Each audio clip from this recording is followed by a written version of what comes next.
नमस्कार दोस्तों, welcome back to child care with Ayurveda. दोस्तों, सीपी के बच्चों में कब्ज होने पर क्या उपाय करना चाहिए?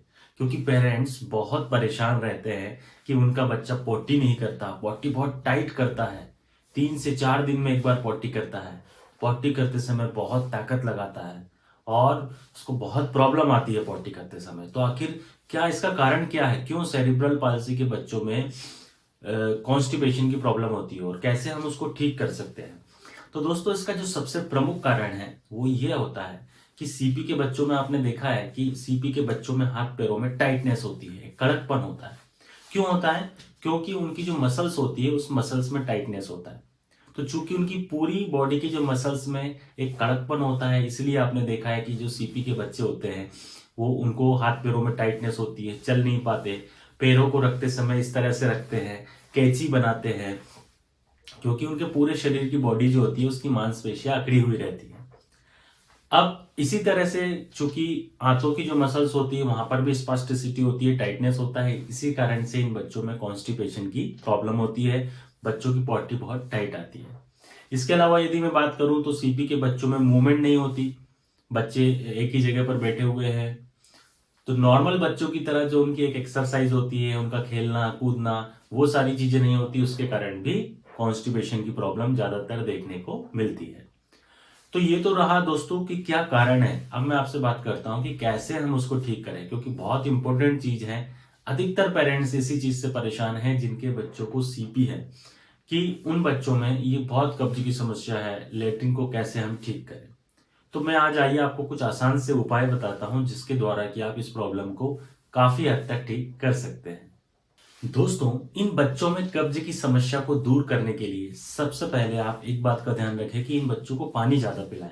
ऐसा अधिकतर होता है कि बच्चे पानी पीने में नाटक करते हैं, तो आप पानी की मात्रा बनाएं और पानी में भी आप उनको गर्म पानी मीन्स गुनगुना जिससे जल हम कहते हैं वो पानी आप जरूर बच्चों को दें। क्योंकि आयुर्वेद के अनुसार जो उष्ण जल होता है, गर्म पानी होता है, वो वात का अनुलोमन करता है, पाचन होता है, बल्य होता है और अग्नि को प्रदीप्त करता है। तो जो गुनगुना पानी आप यदि उन बच्चों को कंटिन्यूअसली देंगे, इवन मैं तो ये कह रहा हूँ कि गर्मियों को छोड़ दीजिए, गर्मियों की जगह आप नॉर्मल बरसात का सीजन है, सर्दियों में सुबह रात को आप उनको गुनगुने पानी की आदत डालें। तो इससे क्या होगा कि जो उष्ण जल वातानुलोमन होने के कारण बच्चों का डाइजेशन अच्छा होता है और धीरे धीरे धीरे आप देखेंगे कि बच्चों का पेट साफ होने में मदद मिलने लगती है। इसके अलावा दोस्तों, आप ध्यान रखें कि कोई ऐसे बच्चों को आप हरी सब्जियों का जो सूप बनाकर जरूर खिलाएं, क्योंकि अपन जानते हैं कि ये बच्चे चबा नहीं सकते, खा नहीं सकते, इनको चबाने में दिक्कत आती है। तो इसलिए आप सारी चीजें जो भी देते हैं, या तो आप लिक्विड डाइट देते हैं या आप सेमी सॉलिड करके उसको मैश करके खिलाते हैं। तो आपको हमेशा ध्यान रखना है कि जो हरी सब्जियां हैं, हरी सब्जियों का आप सूप बनाकर उनको मैश करके दे सकते हैं। इसी तरह से आप जो है हरी सब्जियों का, सारी मिक्स सब्जियों की आप बनाइए वेजिटेबल लिक्विड और उसको मैश करके वो भी आप बच्चे को खिलाइए, वो भी बहुत फायदेमंद होती है। इसी तरह से दोस्तों, आप ध्यान रखिए कि आप जूस की जगह फ्रूट्स दीजिए। अब फ्रूट्स आप कैसे देंगे? तो फ्रूट्स को आप बिल्कुल बारीक किस कर, जैसे एप्पल लिया तो एप्पल को आपने बारीक किस कर और वो बच्चों को खिलाएं। तो क्या होगा, जब आप फ्रूट बच्चों को खिलाएंगे तो बच्चे के शरीर में फाइबर डाइट जाएगी, फाइबर शरीर में जाएगा तो बच्चे का पेट अच्छे से साफ होगा। तो ये ध्यान रखिए। पेट साफ करने के लिए सबसे अच्छा जो फल है यदि मैं बात करूं तो वो होता है पपीता। तो आप पपीता रोज बच्चे को आप खिला सकते हैं। तो पपीता खिलाने से, पपीते को अच्छे से मैश करके बच्चे को खिलाइए, उससे भी बच्चे का डाइजेशन अच्छा होगा। अभी दोस्तों लेकिन ध्यान रखिए, सर्दियों का मौसम है तो फ्रूट्स में अभी आप ठंडे फ्रूट्स ना खिलाएं, क्योंकि सीपी के बच्चों में कई बार, अधिकतर बच्चों में सर्दी खांसी की भी शिकायत होती है कि उनकी इम्यूनिटी वीक होने के कारण उनको बार बार सर्दी जुकाम हो जाता है। तो इन सब बातों का भी आपको विशेष रूप से ध्यान रखना है। इन बच्चों में जो आप दूध पिलाते हैं बच्चों को, तो दूध में आप कोशिश करिए कि शुद्ध देसी गाय का घी 1 चम्मच आप मिलाइए, गर्म करिए उसको, पहले गर्म करके और दूध में मिला दीजिए और वो बच्चों को पिलाइए। तो उसका क्या फायदा होता है दोस्तों कि जब हम दूध में घी मिलाकर बच्चों को देते हैं तो उससे आंतों में थोड़ा चिकनाई पैदा होती है, लुब्रिकेशन होता है, उससे भी बच्चों का जो कॉन्स्टिपेशन होता है वो कम होता है, उसमें आराम होता है। कभी भी ठंडा रखा हुआ दूध इन बच्चों को आप बिल्कुल ना दें। आप जब भी बच्चों को दूध पिलाएं तो दूध को पहले गर्म करिए, फिर उसको गुनगुना होने तक रहने दीजिए और वो वाला दूध आप बच्चों को पिलाएं, उससे भी कब्ज कम होगा। यदि आप ठंडा ठंडा दूध बच्चों को पिलाएंगे तो वो बच्चों के लिए सही नहीं है, उससे भी ऐसे बच्चों में कॉन्स्टिपेशन की समस्या बढ़ जाती है। इसके अलावा दोस्तों जो भी आप उनको खिलाते हैं, जैसे आप दाल चावल उनको बच्चों को दे रहे हैं मैश करके, तो थोड़ा सा आप घी डाल दीजिए, लेकिन घी हमेशा ध्यान रखिए कि अच्छे से लिक्विड करके उसको गर्म करके डालिए। तो ये सारी चीजें जो मैंने आपको बताई हैं दोस्तों, यदि आप उनकी डेली रूटीन में शामिल कर लेते हैं तो उससे कॉन्स्टिपेशन में काफी इंप्रूवमेंट होता है, बच्चों की कब्ज की शिकायत कम होती है।